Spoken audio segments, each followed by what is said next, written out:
बिस्मिल्लाहिर्रहमानिर्रहीम। नाज़रीन अस्सलाम वालेकुम। मैं हूं आपका मेज़बान साबिर शाकिर। वफाकी दारुल इस्लामाबाद से कुछ ताज़ा तरीन इत्तलाआत। सबसे अहम खबर शाहराह दस्तूर कमरा अदालत number 1 supreme court of Pakistan से, क्योंकि एक अहम मुकदमा ज़ेर समात आ चुका है और वो है फ़ौजी अदालतों के क़याम के ख़िलाफ़। फ़ौजी अदालतों में सिविलियन और ख़ास तौर पे 9 मई के जो हवाले से कहा जा रहा है कि 9 मई के जो मुल्ज़िमान हैं उनका फ़ौजी अदालतों में ट्रायल किया जा रहा है, आर्मी एक्ट के तहत किया जाएगा।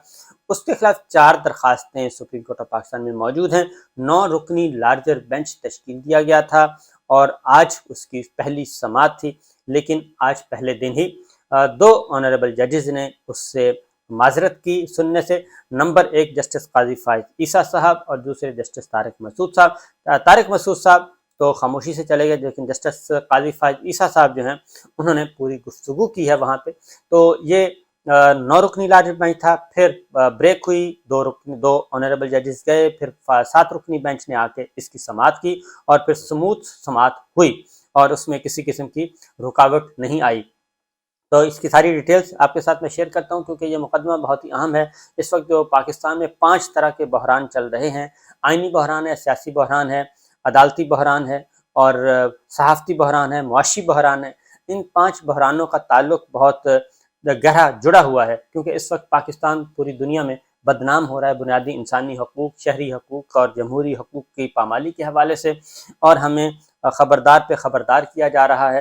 इंसानी हकूक़ की आलमी तंजीमें भी ख़बरदार कर रही हैं और ह्यूमन राइट्स वॉच और अक़वाम मुत्तहिदा के इंसानी हकूक़ के हाई कमिश्नर भी मुतनब्बे कर चुके हैं। तो इसलिए जो कुछ इस वक्त चल रहा है पिछले 14 माह से, इस वक्त उसकी एक्सट्रीम पोजीशन हमें नज़र आ रही है।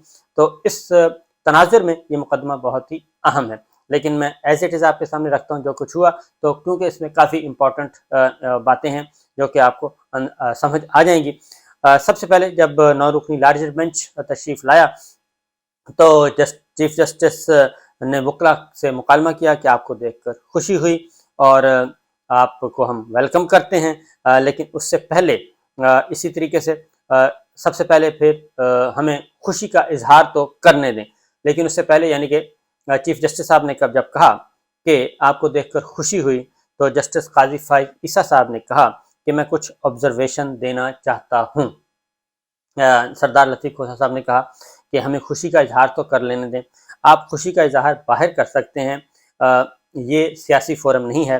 तो इसलिए उन्होंने कहा कि मैं हल्फ के मुताबिक, आइन और कानून के मुताबिक फ़ैसला करूँगा। जस्टिस काजी फाइज ईसा साहब ने कहा, वाज़ेह करना चाहता हूँ कि कल मुझे ताज्जुब हुआ कि रात को काज लिस्ट में नाम आया, मुझे इस वक्त काज लिस्ट भी भेजी गई। जस्टिस काजी फाइज साहब ने कहा, प्रैक्टिस एंड प्रोसीजर बिल को कानून बनने से पहले 8 रुकनी बेंच ने रोक दिया था। गलती होती है, हम इंसान हैं, मुझसे गलती हो सकती है। इस पर 8 अप्रैल को मैंने नोट लिखा जो वेबसाइट पर लगा, फिर हटा दिया गया। इस पर मोअज़्ज़ज़ जज साहब, मोअज़्ज़ज़ चीफ जस्टिस ने मुझसे दरियाफ्त किया कि चैम्बर वर्क करना चाहता हूँ। चीफ जस्टिस साहब ने, जस्टिस काजी फाइज साहब ने कहा, तो वो अपना बैकग्राउंड बता रहे हैं क्योंकि इंपॉर्टेंट है, इसलिए मैं आपसे सारी बात शेयर कर रहा हूँ ताकि आपको सारी समझ आ जाए। मेरे सामने आया कि हल्फ की पासदारी करने में बैठ कर या मैंने हालात को देखकर चैम्बर वर्क शुरू कर दिया। या जब मुझसे चैम्बर वर्क के बारे में पूछा गया तो 5 सफ़ात का नोट लिखकर भेजा। जस्टिस काजी फाइज़ा साहब ने कहा, लेकिन ये तवील अरसे से जस्टिस काजी फाइज़ा साहब जो हैं वो कोर्ट वर्क नहीं कर रहे और इस पर काफ़ी तनकीद भी हो रही है। लोग तनकीद कर रहे हैं कि मुकदमात पेंडेंसी बढ़ रही है, मुकदमात की समाअत नहीं हो रही। तो जस्टिस काजी फाइज़ा साहब बेंच से अलग हुए हैं, अपने आप को चैम्बर में रखा हुआ है। इस वजह से चैम्बर गोइयाँ शुरू हो जाती हैं। जस्टिस काजी फाइज़ा साहब कह रहे हैं, मेरे दोस्त यकीनन मुझसे काबिल हैं, लेकिन मैं अपने ईमान पर फैसला करूँगा। इस 6 मेंबर बेंच में अगर नज़रसानी थी तो मरकज़ी केस का कोई जज शामिल क्यों नहीं था। 4 पटिशन फाइल की गई, एक पटिशन इमरान खान न्याजी की तरफ से फाइल की गई। ये जस्टिस फाइज ईसा साहब कह रहे हैं, क्योंकि 4 दरखास्तें फ़ौजी अदालतों के बारे में जो हैं, तो उनमें एक इमरान खान की है, तो उसका जिक्र कर रहे हैं कि फिर करामत अली और एतजाज़ एहसन और जवाद ख्वाजा की जानिब से दायर की गई। इमरान खान साहब की पटिशन पर एतराज़ आयद किया हुआ था, उसकी वजाहत आगे जाके चीफ जस्टिस ऑफ पाकिस्तान ने कही कि इमरान खान की, क्योंकि आज उनके वकील को भी नहीं सुना गया, शोएब शाहीन साहब को, उन्हें कहा गया कि उन्होंने कहा कि आपकी दरख्वास्त पे कुछ एतराज़ हैं, तो उन्होंने कहा कि आपकी दरख्वास्त में कुछ सियासी मामलात भी हैं, तो इसलिए पहले खालिसतन जो आइनी और कानूनी नुकात हैं ان پہ ہم بات کر رہے ہیں۔ تو جو جسٹس قاضی فائز صاحب نے اعتراض کر رہے ہیں تو اس کا جواب چیف جسٹس آف پاکستان عمر طاہر بندیال صاحب نے آگے جا کے دے دیا۔ پھر کرامت علی اور اعتزاز احسن اور جواد خواجہ کی جانب سے دائر کی گئیں۔ تو اس کے بعد آگے جا کے اس کے بعد اچانک رات کو ان درخواستوں کا علم ہوا کہ مجھے بینچ میں شامل کیا گیا، جسٹس قاضی فائز صاحب کہہ رہے ہیں۔ تو اس میں تو چیف جسٹس آف پاکستان کی ثوابدید اختیار ہے کہ وہ بینچ تشکیل دیتے وقت ججوں سے پوچھتے نہیں ہوتے، بلکہ بینچ تشکیل دے جاتے ہیں۔ پھر جس جج نے اٹھنا ہو وہ اٹھ جاتا ہے، نہیں سننا ہو وہ پھر اوپن کورٹ میں آ کے بات کرتے ہیں اور اعتراض اپنا اوپن کورٹ میں نوٹ کروایا جاتا ہے۔ اس لیے یہ کوئی ایسی بات نہیں تھی۔ ہمارے سامنے 4 درخواستیں فائل کی گئی تھیں۔ آخری درخواست جواد خواجہ کی طرف سے دائر ہوئی، سابق چیف جسٹس آف پاکستان۔ اس کو کاز لسٹ میں پہلے اور جو پہلے درخواست کو آخر میں رکھا گیا۔ میرا نہیں خیال کہ اس میں کوئی ایسا اعتراض تھا، وہ تو ترتیب دینی ہوتی ہیں، جس طریقے سے ترتیب دینی ہے، جس طریقے سے اس پہ نمبر لگتا ہے اسی ترتیب سے پیٹیشن جو ہے وہ لگائی جاتی ہے۔ یعنی کہ یہ نہیں ہو سکتا کہ 24 نمبر اگر کسی پیٹیشن کا ہے تو اس کو 26 نمبر پہ لکھا جائے اور 26 والی کو 24 پہ لکھا جائے، اس لیے یہ بھی ایسی چیز تھی۔ تو بہرحال ان کے اعتراضات ہیں۔ مجھے جو درخواست رات گئے موصول ہوئی اس میں عمران خان نیازی کی درخواست بھی تھی، جسٹس قاضی فائز صاحب کہہ رہے ہیں۔ عمران خان کی درخواست پر اعتراض لگایا اور انہوں نے پہلے درخواست دائر کی تھی، جسٹس قاضی فائز صاحب کہہ رہے ہیں۔ آج کاز لسٹ میں آخر میں آنے والی درخواست سب سے پہلے مقرر کر دی گئی۔ میں اس بینچ تصور ہی نہیں کرتا، میں کچھ سننے سے معذرت نہیں کر رہا۔ تو انڈرسٹوڈ ہے، جب آپ بینچ سے جا رہے ہیں تو پھر بینچ سے نہیں سننا چاہ رہے۔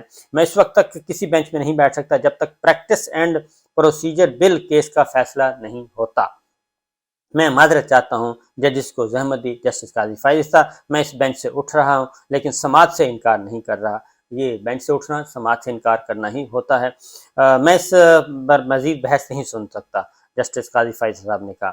میں قاضی فائز صاحب کے ساتھ اتفاق کرتا ہوں، جسٹس طارق مسعود صاحب نے کہا۔ ہم ان درخواستوں پر فیصلہ کریں گے، ہم ان درخواستوں پر فیصلہ کریں گے، جسٹس طارق مسعود صاحب نے کہا۔ مجھے درخواست رات گئے موصول ہوئی۔ تو آج یہ ساری کیا بات کر کے انہوں نے کہا کہ معذرت کر کے وہ بینچ سے اٹھ کر چلے گئے۔ پھر جسٹس طارق مسعود صاحب نے کہا پہلے ان درخواست کو سنا جائے، اگر اس کیس میں فیصلہ حق میں آتا ہے تو اس کیس میں اپیل 8 جج کیسے سنیں گے؟ یہ معاملہ 25 کروڑ عوام کا ہے، سردار لطیف خان کھوسہ صاحب نے کہا۔ یہ معاملہ جب آئے گا تو دیکھ لیں گے۔ جسٹس طارق مسعود صاحب نے کہا جناب جسٹس قاضی فائز صاحب اس کیس میں بیٹھ کر سماعت کریں، یہ اہم کیس ہے۔ چودھری اعتزاز احسن صاحب نے یہ کہا انہیں کہ آپ بیٹھیں اور آپ سنیں اور اس کیس کو سنیں۔ ہمارے 2 ججز، چیف جسٹس صاحب نے کہا کہ ہمارے 2 ججز نے پریکٹس اینڈ پروسیجر کیس کی بنیاد پر اعتراض کیا ہے، لیکن ان کو یہ معلوم نہیں کہ اٹارنی جنرل نے وقت لیا ہے اس کیس میں۔ چیف جسٹس صاحب اب جواب دے رہے ہیں جسٹس قاضی فائز صاحب اور جسٹس طارق مسعود کو۔ کیا پتہ اس میں سٹے ختم ہو سکتا ہے، اس کیس میں مخلوق خدا کے حق میں فیصلہ آ سکتا ہے۔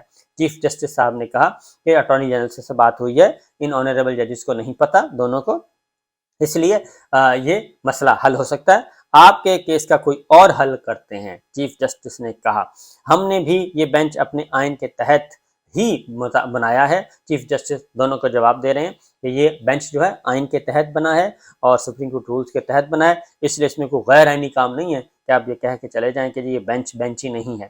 تو اس کا جواب چیف جسٹس صاحب نے کہا ہم یہاں مخلوق خدا کے حق میں فیصلے کرنے کے لیے بیٹھے ہیں، چیف جسٹس صاحب کہہ رہے ہیں۔ تو جسٹس قاضی فائز صاحب نے یہ کہا کہ جی میرے سامنے آیا کہ حلف کی پاسداری کر کے بینچ میں بیٹھوں یا پھر میں نے حالات کو دیکھ کر چیمبر ورک شروع کر دیا، پھر وہ اپنی وہی بات پرانی دہرائی۔ اس کے بعد دوبارہ سے بینچ تشکیل دیا گیا اور بینچ پھر 1.5 گھنٹے کے وقفے کے بعد دوبارہ آیا۔ پھر 7 رکنی بینچ نے باقاعدہ طور پہ فوجی عدالتوں کے خلاف جو ہے یہ 4 درخواستوں کی سماعت شروع کی، اور جب دوبارہ کیس 7 رکنی بینچ آیا تو اس میں یہ کہا گیا کہ اگر کسی کو بینچ پر اعتراض ہے تو پہلے بتا دیں۔ جسٹس منصور علی شاہ صاحب نے کہا جسٹس جواد خواجہ جو مجھ سے منسلک ہیں اس لیے اس حوالے سے کوئی اعتراض ہے تو بتا دیں، کیونکہ یہ کہا جاتا ہے کہ جسٹس منصور علی شاہ صاحب اور جسٹس جواد خواجہ آپس میں ریلیٹیوز ہیں، اس لیے انہوں نے کہا کہ پہلے ہی بتا دیں۔ تو اٹارنی جنرل نے کہا کہ جی ہمیں بھی بینچ پر اعتراض نہیں ہے۔ اعتزاز احسن صاحب نے بھی کہا ہمیں بینچ پر اعتراض نہیں ہے۔ اعتزاز احسن کے وکیل لطیف کھوسہ نے بھی یہی کہا کہ ہمیں کوئی بینچ پر اعتراض نہیں، لہٰذا ان کے وکلا تو پہلے بھی بینچ پہ اعتراض نہیں تھا، اگر 9 رکنی بینچ بھی سنتا، وہی 2 آنریبل ججز نے خود کو الگ کیا، اعتراض کسی نے نہیں کیا تھا۔ تو لہٰذا چیف جسٹس صاحب نے کہا کہ چھٹیاں ہیں اور چھٹیوں میں کچھ صوبائی رجسٹریوں میں بھی کام کرنا ہوتا ہے، اس لیے وقت کا خیال رکھیں، وکلا سے کہا، اور ان ساری باتوں کو ذہن میں رکھ کے آرگومنٹس کریں۔ سردار لطیف کھوسہ نے ملٹری کورٹس کے قیام کے لیے جو ہے اس کے بارے میں آرگومنٹس کا آغاز کیا۔ وہ چودھری اعتزاز احسن صاحب کو کی نمائندگی کر رہے ہیں ادھر ان کی پیٹیشن کی طرف سے، کیونکہ یہ کیس ہے اعتزاز احسن بنام فیڈریشن، جواد خواجہ بنام فیڈریشن، کرامت علی بنام فیڈریشن، اس طریقے سے یہ کیس ہے۔ اور لطیف کھوسہ نے ملٹری کورٹس کے قیام کے لیے کور کمانڈرز میں کانفرنس کے بارے میں جو فیصلے کیے گئے تھے اس کے بارے میں آگاہ کیا۔ اسی دوران میں آپ کو بتا دوں کہ وہ آئے تھے شعیب شہین صاحب، تو ہماری درخواست پر کچھ اعتراضات لگائے گئے ہیں۔ آپ کی درخواست میں کچھ سیاسی نوعیت کی استدعائیں موجود تھیں، اس لیے ابھی ہم وہ سننا نہیں چاہتے، ابھی فوکس ملٹری کورٹس میں ہے، چیف جسٹس صاحب نے کہا۔ آرٹیکل پھر لطیف کھوسہ صاحب آگے، انہوں نے کہا جی آرٹیکل 245 نافذ ہونے کی وجہ سے ہائی کورٹ سے رجوع نہیں کیا جا سکتا۔ لطیف کھوسہ صاحب نے کہا آئین کا آرٹیکل 245 کا نوٹیفیکیشن واپس ہو چکا ہے، جسٹس ضیاء آفریدی نے کہا۔ پنجاب اور اسلام آباد میں اب آرٹیکل 245 نافذ نہیں، جسٹس منصور علی شاہ صاحب نے کہا۔ سولینس کا ٹرائل فوجی عدالتوں میں نہیں ہو سکتا، لطیف کھوسہ یہ کہہ رہے ہیں کہ کانفرنس میں کہا گیا ہے کہ ناقابل تردید شواہد، جو فارمیشن کمانڈرز اور کور کمانڈر کانفرنس کی بات ہو رہی ہے، کہ کیا کانفرنس میں کہا گیا ہے کہ ناقابل تردید شواہد کی بنیاد پر مقدمہ ملٹری کورٹس میں چلایا جائے؟ چیف جسٹس صاحب نے پوچھا کیا کور کمانڈرز کانفرنس کا اعلامیہ پڑھ کر سناؤں؟ لطیف کھوسہ صاحب نے کہا کور کمانڈرز کانفرنس کا اعلامیہ درخواستوں کے ساتھ لگایا گیا ہے، جسٹس مظاہر علی اکبر نقوی صاحب نے بتایا۔ لطیف کھوسہ نے کور کمانڈرز اور فارمیشن کمانڈرز کانفرنس کے اعلامیے پڑھ کر سنائے۔ کور کمانڈرز کانفرنس کا اعلامیہ آرٹیکل 10A کے خلاف ہے۔ فارمیشن کمانڈرز کانفرنس میں کرنل لیول کے اور اس کے اوپر کے افسران شریک ہوئے تھے، لطیف کھوسہ صاحب نے بتایا۔ فارمیشن کمانڈرز کانفرنس میں سولینس کا فوجی عدالتوں میں ٹرائل کا فیصلہ خلاف آئین ہے۔ ملک کی تمام ملٹری قیادت نے بیٹھ کر فیصلہ دے دیا، ناقابل تردید شواہد موجود ہیں۔ لطیف کھوسہ نے بتایا کہ اس کانفرنس میں فیصلہ ہو گیا کہ ناقابل تردید شواہد موجود ہیں۔ کیا یہ دستاویز ان کی ویب سائٹ پر موجود ہیں؟ جسٹس منصور علی شاہ صاحب نے کہا ISPR کی ویب سائٹ پر موجود ہیں۔ لطیف کھوسہ نے کہا فارمیشن کمانڈرز نے کہہ دیا ناقابل تردید شواہد ہیں، تو ایک کرنل اب ٹرائل میں کیا الگ فیصلہ دے گا؟ لطیف کھوسہ صاحب کہہ رہے ہیں کہ ظاہر ہے جب سینئر ترین جو ہے ایک فورم ہے وہ یہ کہہ دے کہ جناب ناقابل تردید شواہد موجود ہیں، تو پھر ایک کرنل جونیئر افسر کا جب وہ عدالت لگائے گا تو وہ کیسے اس کی تردید کرے گا؟ ملک کے تمام ملٹری قیادت نے بیٹھ کر فیصلہ دے دیا، ناقابل تردید شواہد موجود ہیں۔ کیا یہ دستاویزات ISPR کی ویب سائٹ میں؟ جسٹس منصور علی شاہ صاحب نے کہا، تو انہوں نے کہا جی بالکل موجود ہیں۔ 9 مئی کے ذمہ داروں کو یہ نہیں، فارمیشن کمانڈرز نے کہہ دیا ناقابل تردید شواہد ہیں، تو ایک کرنل اب ٹرائل میں کیا الگ فیصلہ دے گا؟ لطیف کھوسہ صاحب کہہ رہے ہیں 9 مئی کے ذمہ داروں کو یہ نہیں کہتا کہ چھوڑ دیا جائے۔ لطیف کھوسہ وضاحت کر رہے ہیں کہیں بھی کسی بھی حملے کے ذمہ داروں کو کٹہرے میں لایا جانا چاہیے، یہ سب بیانات ہمیں دکھائیں کہ ٹرائل کہاں شروع ہوا، جسٹس منصور علی شاہ صاحب نے کہا۔ لطیف کھوسہ نے انسداد دہشت گردی عدالت سے متعلق ملزمان کی حوالگی کے فیصلے پڑھے وہاں پہ، کیونکہ جو انسداد دہشت گردی کی عدالتیں ہیں وہ ملزمان کو حوالے کر رہی ہیں ملٹری کورٹس کے، اور ملٹری کے حوالے کر رہی ہیں، وہ فیصلے سارے پڑھ کر سنائے انہوں نے لطیف کھوسہ صاحب نے۔ انسداد دہشت گردی کی عدالت سے درخواست کر کے سویلینز کے کیسز فوجی عدالتوں میں منتقل کرنے کا کہا گیا۔ جس نے بھی تنصیبات پر حملہ کیا ان سے میری کوئی ہمدردی نہیں ہے، جس نے جو جرم کیا اس کو قانون کے مطابق سزا ملنی چاہیے۔ لطیف کھوسہ صاحب کہہ رہے ہیں کیا انسداد دہشت گردی عدالت میں کسی FIR کے تحت کیس تھا؟ جسٹس منصور علی شاہ صاحب پوچھ رہے ہیں، تو جی بالکل مختلف FIR درج کی گئیں۔ لطیف کھوسہ نے بتایا جنہوں نے پریس کانفرنس کی وہ بری الذمہ ہو گئے اور جنہوں نے نہیں کی وہ دھر لیے گئے۔ کور کمانڈرز یا جناح ہاؤس میں حملے میں کسی اہلکار کو کوئی خراش تک نہیں آئی تھی۔ FIR کے تحت کتنے لوگ گرفتار کیے گئے؟ جسٹس منصور علی شاہ 50 لوگوں کو 10 مئی کے روز گرفتار کیا گیا۔ لطیف کھوسہ نے بتایا اسی رات 5 مختلف FIR درج کی گئیں اور سارے ملک میں FIR دہشت گردی کی دفعات کے تحت درج ہوئی۔ جسٹس منصور علی شاہ صاحب پوچھ رہے ہیں جی سارے مقدمات انسداد دہشت گردی ایکٹ کے تحت مقدمات درج کیے گئے، کسی FIR میں آرمی ایکٹ کا حوالہ نہیں۔ لطیف کھوسہ صاحب نے کہا جو لوگ متاثرہ ہیں کیا ان میں سے کسی نے سپریم کورٹ سے براہ راست رجوع کیا؟ جسٹس منصور علی شاہ صاحب نے کہا میرے پاس اس قسم کی معلومات نہیں ہیں۔ وکیل لطیف کھوسہ کہہ رہے ہیں میں نے ایک درخواست دائر کی مگر فی الحال کسی متاثرہ شخص نے ملٹری کورٹس کے خلاف سپریم کورٹ سے رجوع نہیں کیا۔ وکیل سلمان اکرم راجہ جس قانون کے تحت فوجی عدالتوں میں ٹرائل ہونا ہے क्या इस कानून को किसी ने चैलेंज किया? जस्टिस याहिया अफरीदी कह रहे हैं। क्या मिलिट्री कोर्ट से मुतालिक कानून चैलेंज हो सकता है? जस्टिस आयशा मलिक ने पूछा। आर्मी एक्ट और ऑफिशियल सीक्रेट एक्ट के खिलाफ मुकदमा कौन सुनेगा? लतीफ़ खोसा साहब पूछ के बता रहे हैं। सुप्रीम कोर्ट को तो लोग मान ही नहीं रहे, लतीफ़ खोसा ने कहा। आप हमें आर्मी एक्ट और मिलिट्री कोर्ट्स के रूल्स बताएं, क्योंकि हमारे पास कोई किताब नहीं है, जस्टिस आयशा मलिक ने कहा। मिलिट्री ट्रायल के लिए कितने लोगों के नाम गए हैं वो बता दें, जस्टिस याहिया अफरीदी। हमें इल्म है कि कहीं से 20 तो कहीं से 10 अफराद के मुकदमात भेजे गए हैं। इसका मतलब है कि आप अमूमी तौर पर बता रहे हैं, ऐसे में अगर फैक्ट्स नहीं देंगे तो आगे कैसे चलेंगे? जस्टिस याहिया अफरीदी। ये तमाम मुकदमात बनाए गए, इनको सुनने का इख्तियार तो इंसदाद दहशतगर्दी अदालत को पहले से हासिल था, जस्टिस नकवी साहब ने कहा। हमारा यही मौक़िफ़ है कि केसेस इंसदाद दहशतगर्दी अदालत में चलें, फौजी अदालतों में नहीं, वकील लतीफ़ खोसा साहब ने कहा जी। और 9 मई के वाक़यात की आड़ में 9-10 हज़ार अफराद को गिरफ्तार किया गया, लतीफ़ खोसा ने बताया। हम चाह रहे हैं कि सिर्फ हक़ाइक़ पर रहें, चीफ जस्टिस साहब ने कहा। जो मुकदमा दर्ज हुए इनमें मुतअद्दिद नाम है, चीफ जस्टिस साहब ने कहा। मुकदमात में कुछ पुलिस एहलकारों के नाम क्यों शामिल किए गए? और चीफ जस्टिस साहब के ही सवाल है। जस्टिस मंसूर अली साहब ने कहा जी कि कितने लोगों के खिलाफ मुकदमात दर्ज किए गए, कितने गिरफ्तार हुए? तो लतीफ़ खोसा साहब ने फिर बता दिया कि 10 मई को 50 अफराद को गिरफ्तार हुए थे। पीटीआई के रहनुमाओं शाह महमूद कुरैशी, मुराद सईद, फर्रुख हबीब के खिलाफ भी मुकदमा दर्ज हुए। इन मुकदमात में इमरान खान का नाम है, लेकिन इमरान खान न्याजी नहीं है। पूरे मुल्क में 10 मई को 4000 लोग गिरफ्तार हुए और किसी फर्द के खिलाफ आर्मी एक्ट के तहत मुकदमा दर्ज नहीं है। हम तो इसलिए आए हैं कि हमें 25 करोड़ आवाम की फिक्र है, जो उन्होंने अदालत में सिविलियंस के केस फौजी अदालतों में मुंतकली की दरख्वास्त दी, वो दिखा दें, जस्टिस मंसूर अली साहब ने कहा। मजिस्ट्रेट्स या अदालत को दरख्वास्त दी जाती है कि इन अफराद को हम आर्मी एक्ट के तहत ट्रायल में ले जाना चाहते हैं। जस्टिस मंसूर अली साहब ने कहा कि अदालत ने किस बुनियाद पर मुकदमात फौजी अदालतों में मुंतकिल करने की इजाज़त दी होगी। अगर आर्मी एक्ट सिविलियंस पर लागू नहीं होता तो कैसे इंसदाद दहशतगर्दी अदालत ने मुकदमात फौजी अदालत में मुंतकिल करने दिए? जस्टिस आयशा मलिक साहब ने सवाल किया। कौन से कानून या वजह के तहत सिविलियंस के मुकदमात फौजी अदालतों में मुंतकिल करने की इजाज़त दी गई? जस्टिस मंसूर अली साहब ने कहा। उन्होंने कहा कि बयानात से निकल कर असल कानून क्या है वो भी बता दें। फिर जस्टिस मंसूर अली साहब ने कहा कि इंसदाद दहशतगर्दी अदालत ये भी कह सकती है कि हम इन अफराद को फौजी अदालतों के हवाले नहीं कर सकते। इंसदाद दहशतगर्दी अदालत में तो कोई पेश ही नहीं हुआ, जो यही तो कह रहा हूँ, वकील खोसा ने बताया। आर्मी एक्ट के आर्टिकल 549 में तो ये है कि मुतल्लिका अफराद को इनके मुतल्लिका डिपार्टमेंट के हवाले किया जाए। जस्टिस आयशा मलिक साहिबा कह रही हैं, यही तो सवाल आपके सामने लेकर आए हैं कि कैसे निजी अफराद को फौजी अदालतों के सामने भेजा जाएगा। लतीफ़ खोसा साहब ने ये बात कही। और उसके बाद फार्मेशन कमांडर्स एलामिया जो पढ़ने का, लतीफ़ खोसा साहब ने फार्मेशन कमांडर्स एलामिया में ट्रायल शुरू करने का कहा गया है, इसलिए इस्तदा है कि आप हमें इस पे हुक्म इम्तनाई दें, यानी कि स्टे कर दें जो कार्रवाई हो रही है। ये एलामिया आपने कहाँ से लिया? जस्टिस मंसूर अली साहब ने पूछा। ये दोनों एलामिया ISPR की वेबसाइट से लिए, लतीफ़ खोसा साहब ने कहा।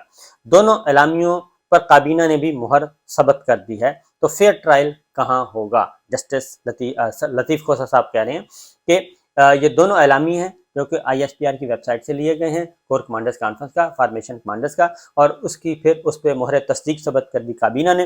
तो इसलिए ये सारे के सारे फैसले तो पहले ही हो चुके हैं, तो इंसाफ कहाँ से होगा? 9 मई के वाक़े की यकीनन कोई वजाहत नहीं, लतीफ़ खोसा ने कहा। सिर्फ जना हाउस या कोर कमांडर हाउस ही नहीं, मेरे घर पर हमले करने वालों के खिलाफ भी कार्रवाई होनी चाहिए। आपने एलामिया में बता दिया, अब कानून बता दें, जस्टिस मंसूर अली साहब ने कहा। लतीफ़ खोसा ने कहा कि लाहौर, मुल्तान, रावलपिंडी से लोगों को मिलिट्री ट्रायल के लिए हवाले किया गया। हमलावरों से मेरी कोई हमदर्दी नहीं। मुझे साथी कह रहे हैं कि कोर कमांडर हाउस को जिना हाउस ना कहें। मैंने भी जिना हाउस बारे पहले कभी नहीं सुना था। मुकदमात कत्ल इक़दाम कत्ल की दफात के तहत दर्ज किए गए। 9 से 10 हज़ार अफराद अपने इन्हीं मुकदमात के तहत गिरफ्तार किए गए हैं। जस्टिस याहिया अफरीदी ने कहा कि आपने सिर्फ कानून को चैलेंज किया है, इस पर तो अदालत पहले फैसला दे चुकी है। आप बेहतरीन जजेस में से हैं लतीफ़ खोसा, आप हमें शर्मिंदा ना करें। चीफ जस्टिस का मुस्कुराते हुए जरा चीफ जस्टिस ने मुस्कुराते हुए मंसूर अली शाह को थपकी दी। मंसूर अली शाह साहब ने कहा कि क्या ATC में मुलजमान की मिलिट्री हवालगी से पहले कोई बहस हुई? कई जगहों पर न मुलजमान अदालत में मौजूद थे, न इनके वकील, न तो क्या प्रोसिक्यूशन डिपार्टमेंट ऐसे फैसले को चैलेंज नहीं करेगा? जस्टिस मंसूर अली साहब ने कहा, मेरा केस यह है कि प्राइवेट लोगों का केस मिलिट्री कोर्ट्स में नहीं चल सकता। क्या ऑफिशियल सीक्रेट एक्ट के तहत एटीसी में चल सकता है? जस्टिस मुनीब अख्तर ने कहा, जी एटीसी में कोर्ट केस चल सकता है। लतीफ़ खोसा साहब ने बताया, अगर एक अमल उन्होंने शुरू किया तो वो कैसे शुरू हुआ? जस्टिस आयशा मलिक ने कहा, आप हमें कानूनी सवालात का जवाब दें। जस्टिस आयशा मलिक, इंसदाद दहशतगर्दी अदालत ने किस कानून के तहत लोग फौजी ट्रायल के हवाले किए? जस्टिस मंसूर अली साहब सवाल पूछ रहे हैं। क्या इंसदाद दहशतगर्दी अदालत सामने कुछ शवाहिद जिनकी बुनियाद पर फैसला किया गया? जस्टिस मंसूर अली साहब का सवाल। फिर उन्होंने पूछा कि क्या इंसदाद दहशतगर्दी अदालत के फैसले के खिलाफ कोई अपील का फोरम है या नहीं? जस्टिस मुनीब अख्तर साहब ने पूछा कि क्या ऑफिशियल सीक्रेट एक्ट के तहत इंसदाद दहशतगर्दी अदालतों में ट्रायल हो सकता है? जस्टिस मुनीब अख्तर साहब ने कहा, अगर दहशतगर्दी का पहलू हो तो ऐसे हो सकता है। सलमान अकरम राजा साहब ने कहा। फिर जस्टिस आयशा मलिक साहब ने कहा कि ये दिखा दें कि आर्मी एक्ट में कहाँ है कि किन हालात में सिविलियंस का ट्रायल हो सकता है फौजी अदालतों में। लतीफ़ खोसा साहब कहते हैं कि आर्मी एक्ट में कहीं सिविलियंस के ट्रायल का जिक्र नहीं है। मेरे ख्याल में तो हमारे सिविल कानून में आर्मी एक्ट ज़्यादा सख्त सजाएं हैं। जस्टिस मंसूर अली साहब ने कहा, अगर पूछा जाए कि फ़ौज से सजा चाहिए या सिविल अदालतों में तो लोगों का रश लग जाएगा। मंसूर अली साहब ने कहा, फौजी अदालतों के हक में कोर्ट मार्शल में भी सिविल और फौजदारी जराइम होते हैं। जस्टिस एजाज उल हसन साहब ने कहा, आपके अहम नुकात हमने नोट कर ली हैं। चीफ जस्टिस का लतीफ़ खोसा साहब से उन्होंने बात की। उन्होंने कहा, जी आपके नोट हो गए हैं। क्या इंसदाद दहशतगर्दी अदालत में बहस हुई कि कोई फौजी अदालतों में मुकदमात मुंतकिल किए जाएं? जस्टिस मंसूर शाह साहब ने फिर सवाल किया, जब फार्मेशन कमांडर्स का इजलास और काबीना की मंजूरी हो जाए तो 25 करोड़ अवाम कहाँ जाएंगे? सरदार लतीफ़ खोसा साहब का सवाल। क्या हुकूमत का प्रोसिक्यूशन डिपार्टमेंट इसको चैलेंज नहीं करेगा? जस्टिस मंसूर अली साहब ने सवाल पूछा। सुप्रीम कोर्ट ने अपने एक फैसले में कहा था कि फौजी अदालतों में अंडर ट्रायल पर बुनियादी हकूक का इतलाक नहीं होगा। देखना होगा कि सुप्रीम कोर्ट ने फैसला किस बुनियाद पर दिया था। चीफ जस्टिस साहब ने कहा, इस तरह के ट्रायल से बैनुल-अक़वामी सतह पर मुल्क की बदनामी होती है। लतीफ़ खोसा ने कहा, यहाँ ये हुआ है कि जिसने प्रेस कॉन्फ्रेंस की उसको छोड़ दिया और जिसने नहीं की उसे पकड़ लिया। जस्टिस मुनीब अख्तर साहब ने पूछा, जी क्या एटीसी जज फैसला दे सकता है कि केस आर्मी एक्ट का बन सकता है या नहीं? बुनियादी हकूक का मामला सुप्रीम कोर्ट लाया जा सकता है? जस्टिस मुनीब अख्तर साहब पूछ रहे हैं। चीफ जस्टिस साहब ने कहा कि हमारे पास वक्त कम है, 10 मिनट में दलाइल मुकम्मल करें। मुल्जमान को सेक्शन 5493 के तहत एटीसी ने मिलिट्री हुकाम के हवाले किया। Justice Yahya Afridi, I am sorry मगर वजारत कानून की वेबसाइट पर 549 की सबसेक्शन 3 है ही नहीं। जस्टिस मुनीब अख्तर साहब ने कहा, आर्मी एक्ट के तहत सज़ा कम है और आम कानून में सज़ा ज़्यादा है।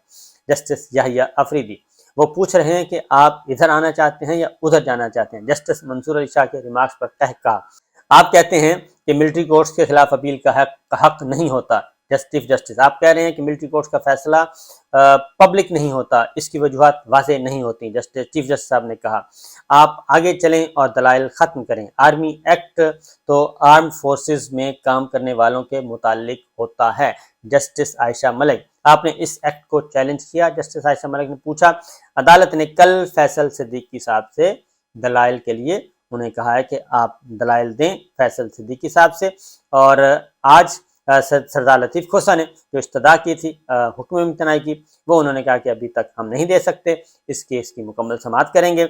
और अटॉर्नी जनरल साहब ने कहा कि चीफ जस्टिस साहब ने अटॉर्नी जनरल को बुलाया और उसके बाद उन्होंने कहा कि वकला को हरासा किया जा रहा है। एक वकील को 6 दिन तक अगवा रखा गया और एक को थाने लेके गए। लतीफ़ खोसा साहब के घर पे फायरिंग हुई। चीफ जस्टिस साहब ने ये बात की और समाअत जो है अब कल सुबह 9:30 बजे होगी, यानी कि सुबह के वक्त होगी। और मैं आपको बता दूं कि इसका फैसला ईद से पहले कोशिश की जा रही है, छुट्टियों से पहले इसका फैसला हो जाए। तो यह है अब तक की डिटेल्स, देखते हैं क्या बरामद होता है। इजाज़त दीजिए, अल्लाह हाफिज़।